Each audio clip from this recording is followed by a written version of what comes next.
Lovely. Hi everybody, welcome to today's Chatty Encounter podcast. I've got someone really interesting in our community and her name is Laura. Would you like to introduce yourself, Laura? Hi, yeah. So I'm Laura Bevan, often call myself a wearer of many hats, wife and mum, probably most important, but also a local counsellor. I founder and chair of an organisation called Fortuna Female Society, which is a volunteer-led charity based here in Widnes, and also work at Halton and St Helens VCA. So quite a bit. You do quite a bit. You do a lot for the community, and what we discussed when we've been chatting is some of those elements that you get involved in. And I just thought it'd be a really good opportunity for our podcast to bring those out and talk about what you get involved in, because it's a lot wider than what your initial introduction was there. You're born and bred in Widnes, is that right? Yeah, absolutely. Not really veered very far. So was first lived around sort of the top end of Victoria Park, and then spent all my teenage years around the rugby stadium. Did you? Yeah. So that's why that area has a particular place in my heart, really. What school did you go to? So I went to, it was a bit of an oddity really. I went to St Bede's Catholic school, and I'm about sort of 4th or 5th generation. And then because of where I lived at the time, I had friends who all went to Fairfield.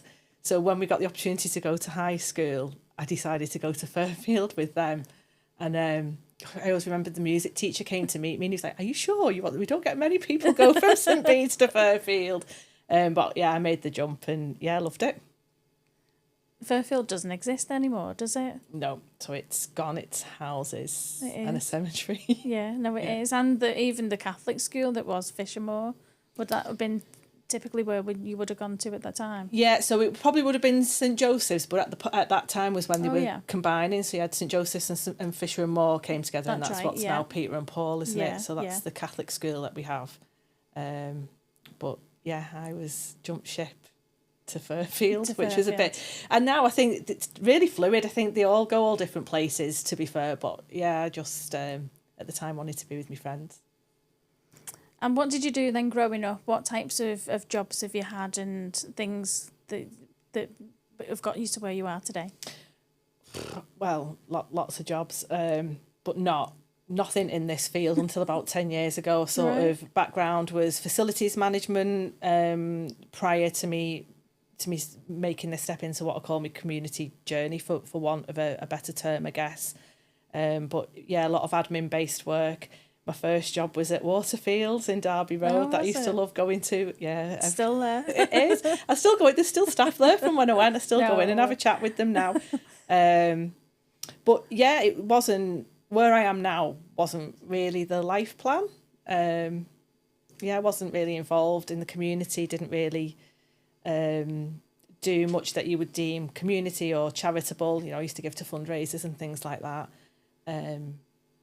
But about 10 years ago, that changed. I'd gone through some difficulties in my place of employment, becoming a mum, and I think that sort of switched me on to some of the issues that women face, and became a bit vocal about that. But then the real turning point was when the MP Jo Cox was killed, and I think again that relation to being a mum and her going to work and not coming home really resonated with me.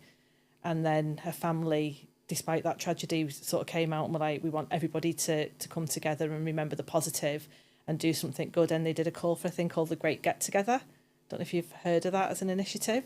I have heard about it, and you got involved in that, didn't you? Yeah, so we did a Great Get Together, did it in West Bank in Widnes, which again, because I sort of lived, by Victoria Park and different places like that, people are like, oh, why don't you do it there? But at the time, I'd been to a couple of fundraisers down in West Bank, and I just really felt passionate about, because at that time as well, they were quite geographically cut off, if you remember. Because there was all the work going on with the bridge, and it's absolutely stunning on the waterfront down there. And I had this real sort of passion and idea that we wanted to bring everybody down to there, and to be fair, it was just amazing. We did a bit of a call out for singers and people to come and do some crafts, and we had some face painting, and we were blessed with a gorgeous day, and it was absolutely thumping all day. People just really came out in force and really really wanted to show that unity of bringing communities together and doing something positive after something so tragic. Your community stuff, you mentioned it at the beginning of your chat then, about difficulties at work. Do you want to go into that at all? Yeah, I can go into it a little bit. So it was around sort of the treatment of going back after having a baby. I think, you know, I'd always been in a space working in industries that were typically quite male dominated. I always have had a lot of male friends. In my mind, there wasn't much inequality. I just thought things were pretty equal with men and women. And then when I came to have my children and the kind of break that put on me progressing in my career, it was funny at the time, there was a male colleague who was in a similar age to me, was, you know, met a partner and was settling down, having children. And he actually massively progressed during that time, while I felt like I'd had to take a step back. Yeah. And I think it just switched me on to how things were still quite difficult in the workplace. And then, of course, you're on the internet and you start looking at things. And there was an amazing organisation called Pregnant Then Screwed that had just started out at the time. They're massive now. And you go on the forums and you chat to people and everyone's like, oh, yeah, this happened to me, that's happened to me. So that sparked the light to make me want to challenge some of these things. But I didn't really know how to do it. I think then getting involved in the community work gave me a channel for that, really. Was there a lot of that in Widnes and Halton, as we know it? People experiencing things like that? Well, yeah. I mean, I think you'd be hard pushed not to speak to a woman who's not had a challenging time. Yeah. You know, not even necessarily maternity. It can be anything. But I think we've been sold an idea that we can have it all, haven't we? And then when you speak to most women, we can't. The reality. Yeah. I always felt that it was equal. I've been privileged. I call myself privileged because I've not been through any trauma in life. I had a good upbringing. You know, never got bullied in school. Did well in school. Did well in my career. So I feel, and always been treated equally. Or I always felt, but I've touched on other podcasts about the menopause. That was a big thing for me about how different men are with women in the workplace, and I got to see the difference of how men treat menopause and how women do. If I just come back on that with the menopause, so again, and whether it's maternity, whether it's periods, whether it's menopause, whatever it is, there are differences. There are differences in how we have to approach life. Yeah. And quite often when we talk about experiences we have, when we talk about equality, and I think for me, that was the biggest kind of, light bulb thing, was realising the difference between equality and equity. Because the thing is, we can't change that we're going to go through these things. We can't change that, that there are certain paths that we have to go on.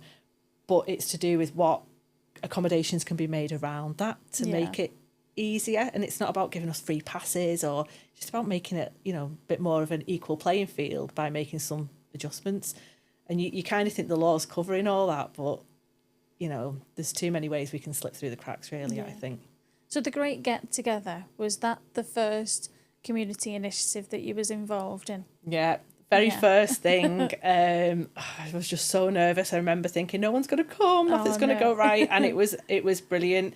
And inevitably, I think you do these things and it just goes so incredibly well that everyone's like, right, what next? And I was like, I don't know.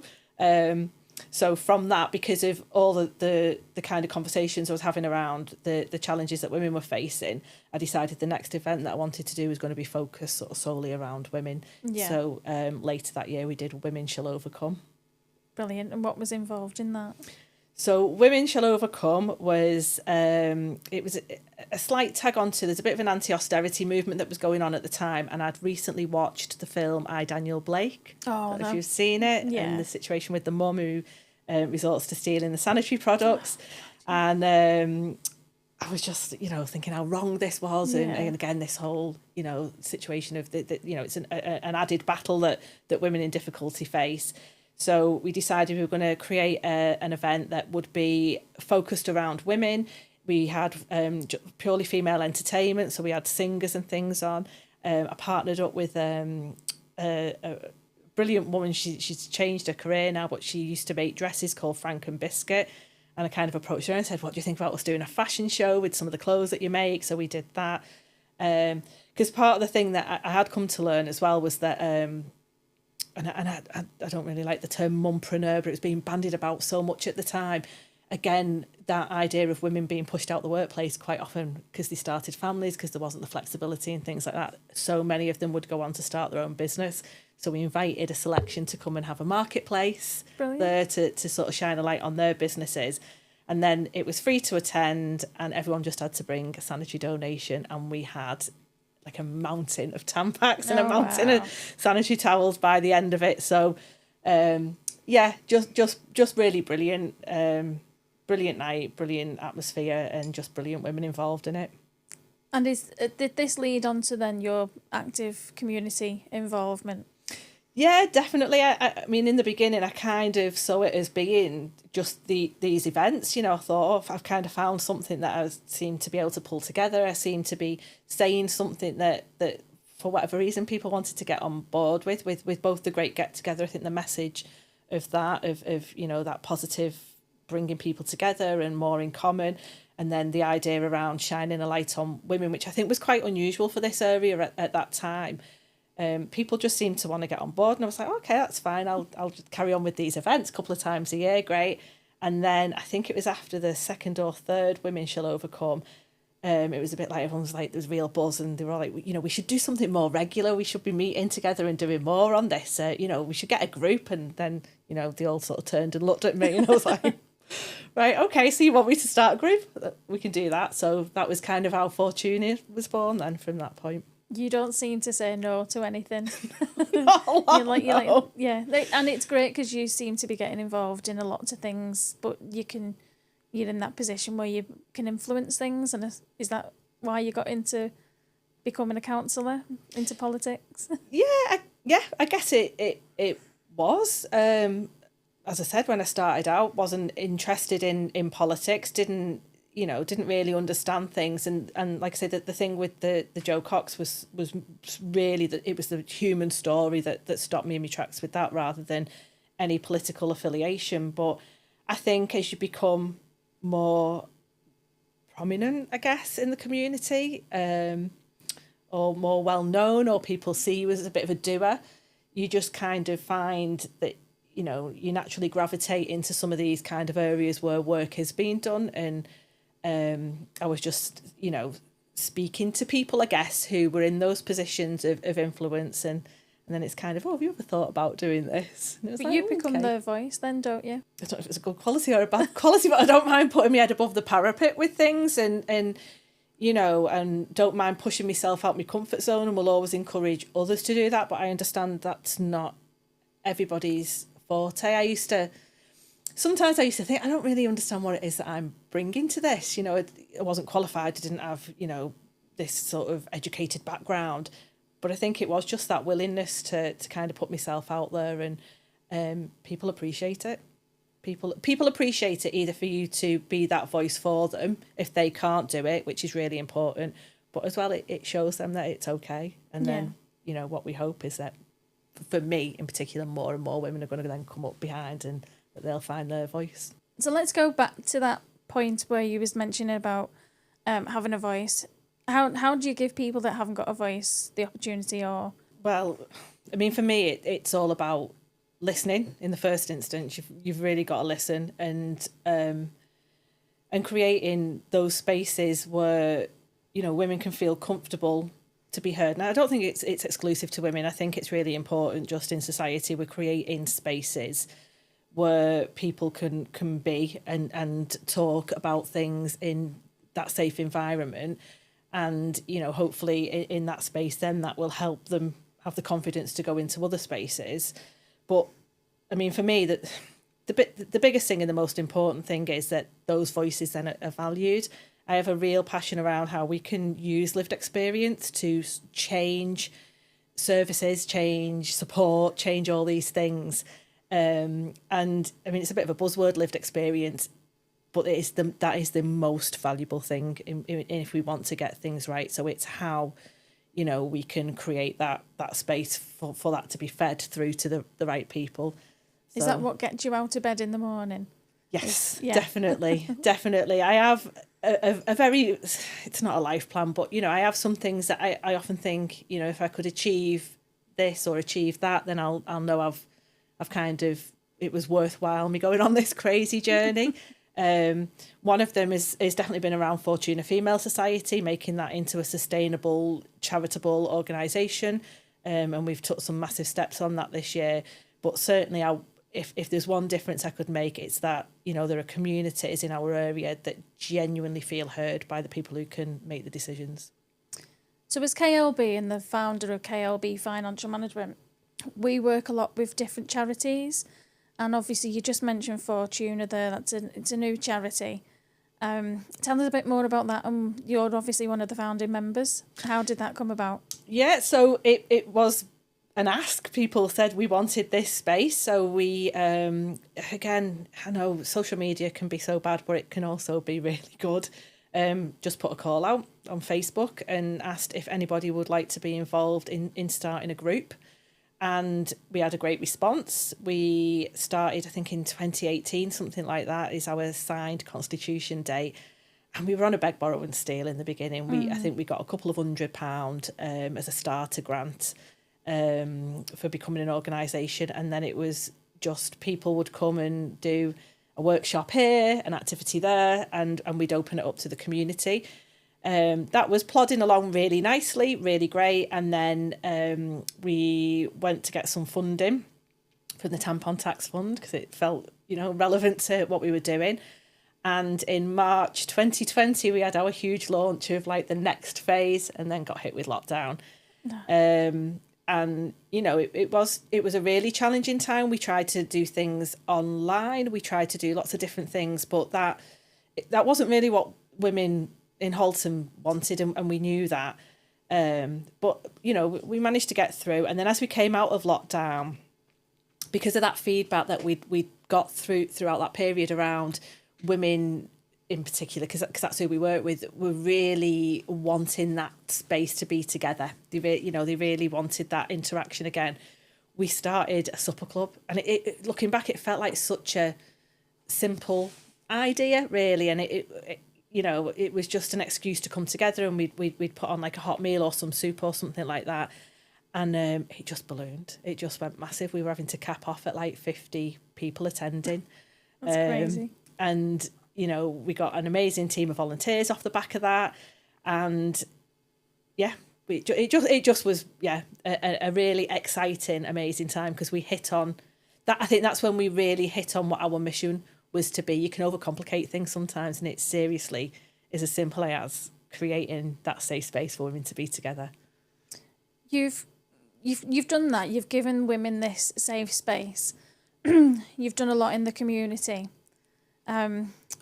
As a counsellor, and you having that voice, what do you feel you've achieved in these 10 years that you've been working in the community, or what would you say is your biggest achievement? Oh, wow. Well, definitely starting Fortuna has been a big achievement. I suppose personally, for me, becoming a counsellor is a massive privilege, and it's one that I take really seriously, and one that I appreciate because it allows me to be sometimes in spaces that I might not have been able to access to talk about some of the things that I'm really passionate about and some of the the differences I'd like to make. And one of the proudest things in that journey has been that I moved a motion a few years back, the first motion that I'd moved to encourage Halton Borough Council to become accredited as a white ribbon member, which is, again, tackling violence against women and girls, and looking for male allyship with that. And then I sat on the steering group, and it's been amazing to see how having an idea, taking it to council, which was really nerve-wracking in itself, because you have to stand up and sort of put forward this idea and hope that everyone's going to support it and vote for it, to then be adopted by the council. And then that has become a really important part of their policy now. And there's some brilliant work being done by the council, particularly, you know, encouraging conversations with men and boys around how these issues can be tackled. So I think I'm pretty proud of that. Absolutely. So you should be and all. Obviously, you're going to hopefully have a long career in not necessarily politics as such, and I understand that can be a difficult day-to-day thing, but do you feel like you're able to make a difference? Yeah, it's funny because I say to my husband sometimes when I'm spinning all these plates and I'm doing different things, and I say, God, do you remember when I just had a normal 9-to-5 job? And he's like, yeah, but you was a bit miserable, wasn't you? I can't imagine what it would take to sort of switch off. I have to call it the idea factory in my head. You know, I wake up and I think, oh, you know, if something's really burning in me, it's like, what do we do about that? What can we, you know, how can we have an impact? So some of the, you know, from a campaigning point of view, perhaps. And again, it's funny because when you start out on this journey, I didn't see it necessarily as campaigning, but it was just I would put something out there and the response would be, yeah, we feel that too, let's do something.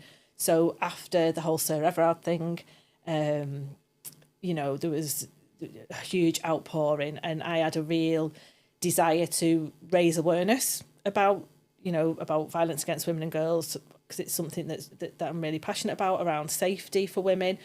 But also for me, I was really keen to sort of look at that narrative around how we could improve the narrative around the police a little bit, I guess, because, you know, there was, obviously because of what happened, and it was absolutely abhorrent, and whatever walk of life that perpetrator had been in, it was abhorrent.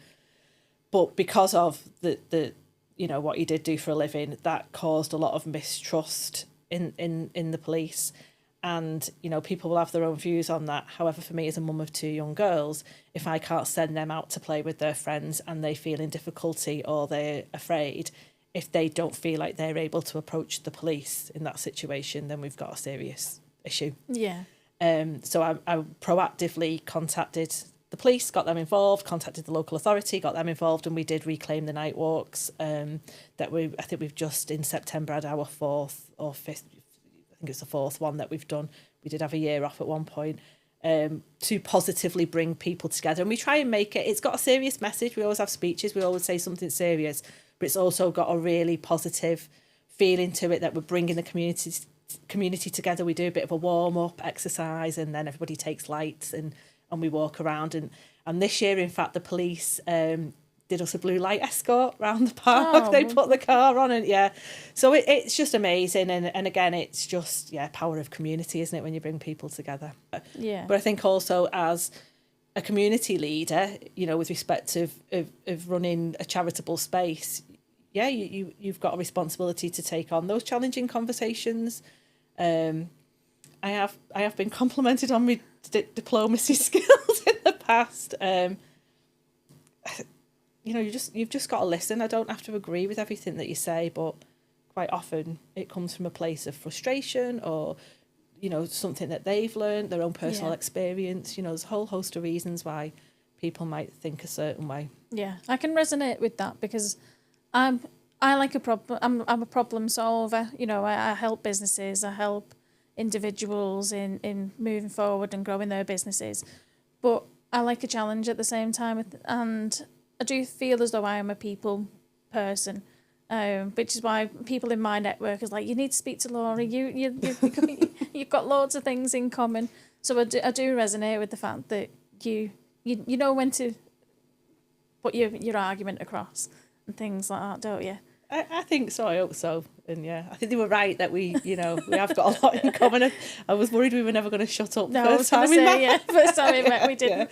We could have sat there for hours, couldn't we? Definitely needed a glass of wine. Definitely, next time. Yeah, definitely next time. I could sit and talk to you all day about these things. Picking into Laura then, what's what's been a bad day that you've gone home and you've opened that bottle of wine thinking, do you feel deflated? Do you rise to the challenge? Yeah, lots of days feel deflated.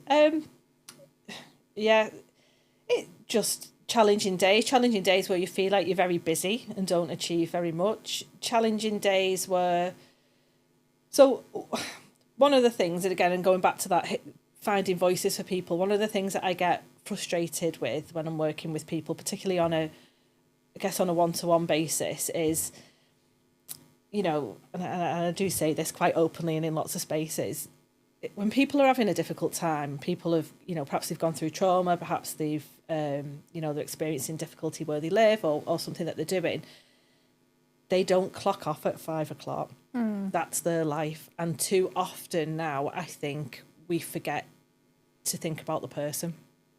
And there's not one sector or, you know, grouping of people I'd blame for that. It's across the board. But I think we've become so driven by our own agendas. We're part of this society, and it's been going on for ages. Isn't it? Like, you've got to kind of cover yourself. You've got to, you know, you've got to tick the right boxes. You've got to have done X, Y, and Z. So people are so focused on doing all that, they forget about the person, and they forget about it being their life. So that's, you know, yeah. When I've had a challenging day and I'm trying to get people to remember, you know, think about this person. Think about the person. You do feel like you're coming up against brick walls. What would you say has been your biggest achievement then? Is it the setting up of the Fortune and been able to? You've obviously impacted on women's lives and the community. You know, people who I work with day in, day out, they're singing your praises of how much you're helping them, like sports, just general activities that you're involved in, with whether it be your job. You know, you have a big impact. Oh, that means a lot. Thanks. Yeah, I guess Fortune is a massive one for me, because, as I say, if for some reason I'm not around in years to come, if that becomes its own entity and that remains a thing in Halton that women recognise as, actually, you know, I'm not even sure what the help is that I need, but I know if I go there, I'll likely find it. Then that's the aim. Michelle and I didn't know what Fortuna was and what it's about until we were speaking to you. So I think if there's anybody in the community that would like to learn more, we'll put some contact details on the screen. And please feel free to reach out to Laura, because you've got your arms open. You'll speak to anybody, won't you? That needs some help. Definitely, yeah. And we're always on the lookout for volunteers at Fortuna Female Society. Absolutely. And next year our programme will be growing. So, yeah, anybody who wants to get involved, that would be great. Tell us a bit more about Fortuna then, and what's on the horizon that people can get involved in.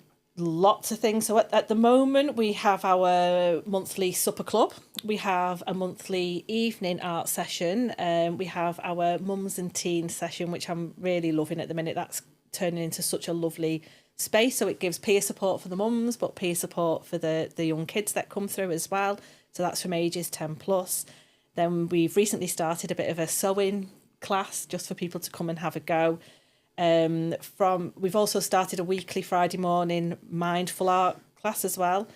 We run our peer support domestic abuse cafe, so that's twice a month at the moment, but that will be increasing from January, and we're also moving into some more kind of mindful and supportive, like holistic supportive activities for women to come to. So we hope it's a wide enough variety that, you know, women feel like there's something for them to drop into at any level. Everything is free at point of entry, and we always say we have donation pots out if people want to contribute, but, you know, we do get funding to put on the activities. And yeah, we just want to see it grow. We're always open to ideas as well. Anything people would like to see us doing that we're not, we're always keen to hear that. Now I've got some really serious questions to ask you. This is Choose Your Champion. Choose your champion on the Chatty Bean Counter Show. Choose your champion! Quick fire questions. Okay. Saturday or Sunday? Oh, Saturday. Sun or snow? Sun. Sci-fi or rom-com? Rom-com. Chinese or Indian? Ooh, Chinese today.